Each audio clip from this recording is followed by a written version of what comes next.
Hello guys, another Roblox cake na naman ang gagawin natin for today's video. Yan nga pala si Kobe yung ginawa ko ng cake. Ah, since 1 year old siya, ako yung gumawa ng cake niya. Tapos ito naman, 3 years old siya.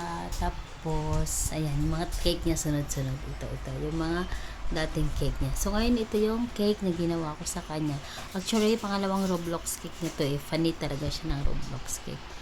For cake reference, ang size ng ating cake is 7 by 5 at saka yung pinakataas niya is 5 size din siya, 5 by 4 something ganun, diba?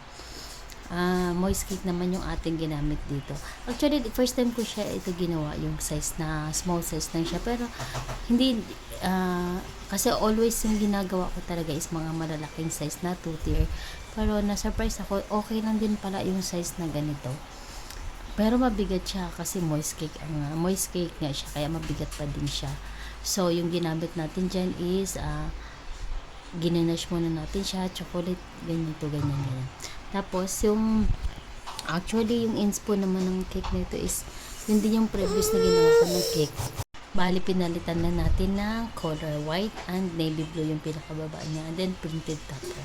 So, ganun lang guys. Simple lang talaga siya guys. Nakakatuwa lang kasi since for 1 year old siya, yung team ng cake niya, wala lang akong gawa sa kanya nung second birthday niya kasi hindi daw nag-celebrate sila outside.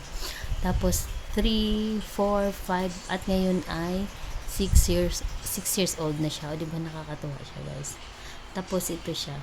Yan na guys. Simple lang naman yung kanyang design. Nagtaka nga ako dyan pinakinis-kinis ko pa yung pala nagamitan ko rin siya ng scraper na ganyan style. O diba, yung color pala na navy blue yung gamit natin dyan, isang sugar king. Actually siya bago ko na-achieve yung color na yan, nagdoble ako ng color black, a light black lang, pero mas madali siya makuha pag gumamit kayo ng purple na color. Tapos nakita ko siya guys, mas madali siya makuha yung navy blue na color.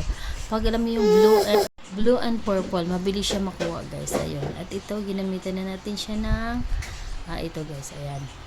Sa paglagay naman ng mga toppers dito. Actually, di ko na sa binidyoan kasi busy ako yung time na yan Tapos, gumamit lang ako dyan ng grass na tip para dyan sa... So, habang nagpo-voice over ako, di ba, may maingay na bata.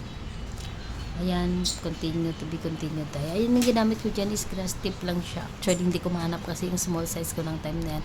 Kaya yung ginamit ko dyan is big na tip, pero okay lang din naman. Taas baba yung ating grass dyan. Diba?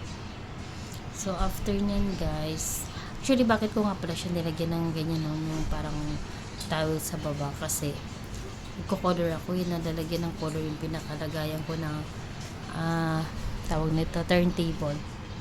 Pas para ganyan, pag mga dark color kasi nagkaganyan ako para hindi siya ganun dumikit doon sa aking turntable. Tapos ito na nga pala guys, yung mga ginamit ko mga cake topper at kami lang din nagpiprint. At ito na ang ating final look. Diba? So, hanggang dito na lang. Thank you for watching. And again, happy birthday kay Kobe. Thank you.